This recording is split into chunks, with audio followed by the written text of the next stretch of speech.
A metal rod went through a man's brain, and he lived to tell no one what it felt like.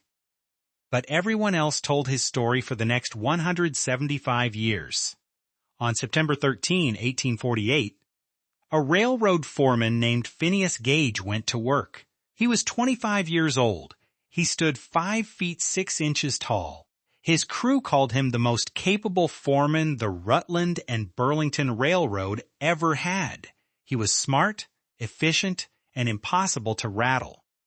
His job that day was to blast a path through granite bedrock. The railroad was laying track across the unforgiving terrain of Vermont. Cavendish was a town of hard men and harder winters. Blasting powder did the work that picks and shovels could not. Gage knew the procedure with his eyes closed. Drill a hole into the rock 3 feet deep. Pour black powder into the bottom of the hole. Set a fuse on top of the powder. Pour sand over everything to contain the blast. Then tamp it all down with a heavy iron rod. The tamping iron was 43 inches long. It weighed 13.5 pounds. It was 1¼ inches in diameter at its widest point. It was tapered to a point at one end like a sharpened spear. The rod was solid wrought iron from tip to handle. Gage had custom ordered it from a blacksmith. He carried it everywhere like a gunslinger carries his pistol. That afternoon, Gage was tamping a hole near the edge of a deep cut. Something happened that no one witnessed clearly. Perhaps the sand layer was too thin to shield the powder. Perhaps a spark jumped from the iron striking granite. Perhaps the universe simply decided to try something terrible on a human subject. The powder ignited before Gage removed the tamping iron. A column of fire shot up the borehole at supersonic speed. The iron rod became a 13-pound projectile. It entered his face at precisely the worst possible angle. The point went in under his left cheekbone, just beside the jaw. It passed behind his left eye through the socket.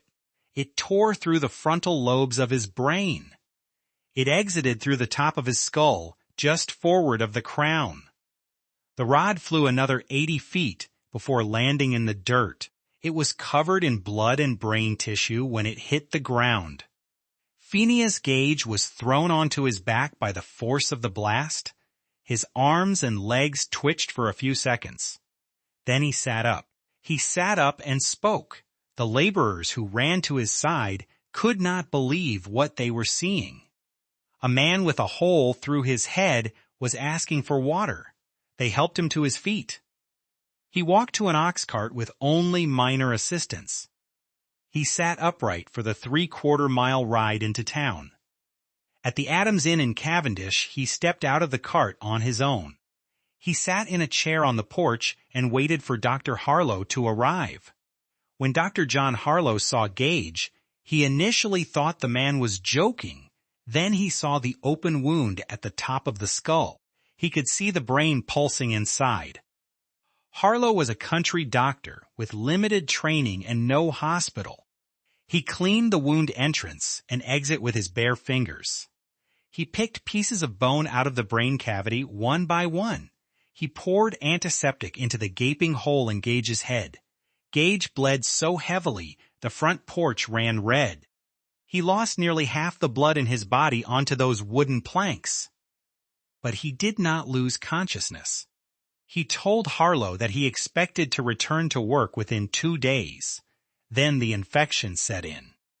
The wound became a swamp of pus and dead tissue. A fungus bloomed inside Gage's skull from the iron and the earth.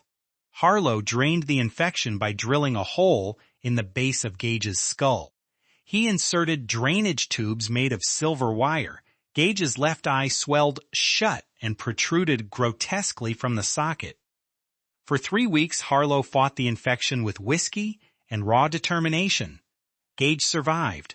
The infection receded, and the open skull wound began to close.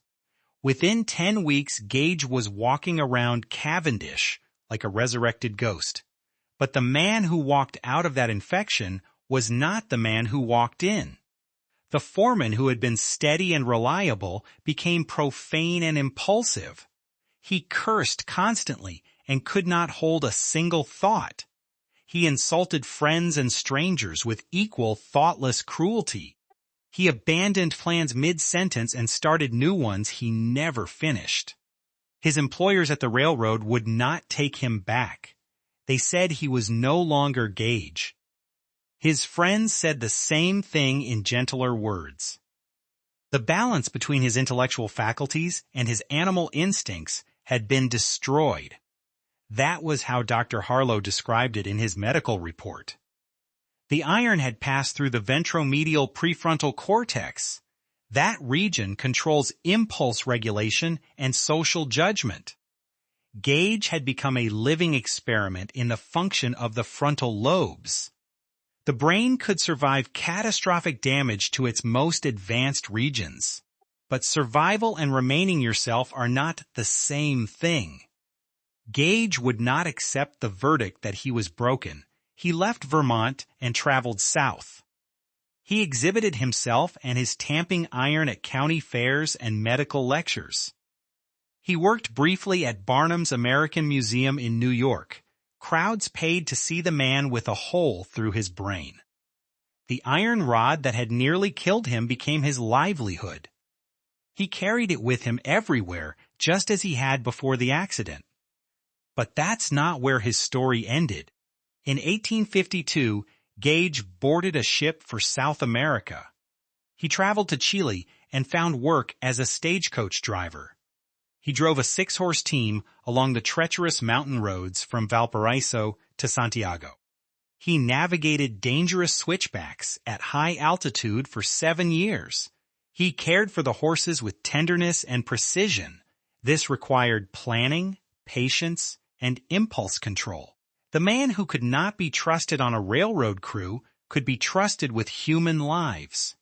Something had healed inside that skull, not the brain tissue itself. The brain does not regenerate lost neurons. But the mind had somehow rebuilt a functional Phineas Gage.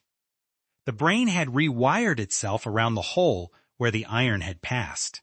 This was one of the earliest documented cases of neuroplasticity. The brain was not a fixed machine with dedicated regions for each function.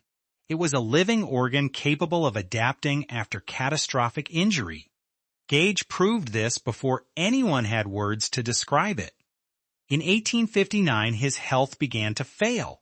He left Chile and traveled to San Francisco to live with his mother and sister. He suffered a series of epileptic seizures. The scar tissue inside his skull had finally triggered a cascade of neural storms. On May 21, 1860, Phineas Gage died. He was 36 years old. He had lived for 11 years, 8 months, and 8 days with a hole through his brain. He was buried in Lone Mountain Cemetery in San Francisco. No autopsy was performed. No X-rays existed in 1860. His story might have ended there as a curious footnote in small-town Vermont history. But Dr. Harlow never forgot his patient. In 1867, Harlow arranged to have Gage's body exhumed. He wanted the skull. He wanted the iron rod. Gage's mother agreed to donate both to science. The skull and the tamping iron were sent to Harvard Medical School. They sit there today in a glass case in the Warren Anatomical Museum. The skull shows the entry wound under the cheekbone. It shows the exit wound at the top of the cranium. The two holes are connected by the ghost of a path that once was brain. The iron rod is mounted beside the skull with a simple brass plaque. Students and visitors walk past it every day. Most do not stop. But those who do are looking at the most consequential brain injury in medical history. Phineas Gage changed the way we understand the human mind. Before him, the brain was a single unified organ like the heart or the liver. After him, scientists knew that different regions performed different functions. The frontal lobes govern personality and social behavior. His injury launched the field of cognitive neuroscience. Every fMRI study ever conducted traces its lineage to an iron rod in Vermont. Every neurosurgeon who maps functional brain regions before operating owes a debt to Gage. Every time we speak of someone's personality being altered by a brain injury, we are repeating his story. He did not give his consent to become science's most famous patient. He did not want to be the subject of lectures and textbooks and museum exhibits.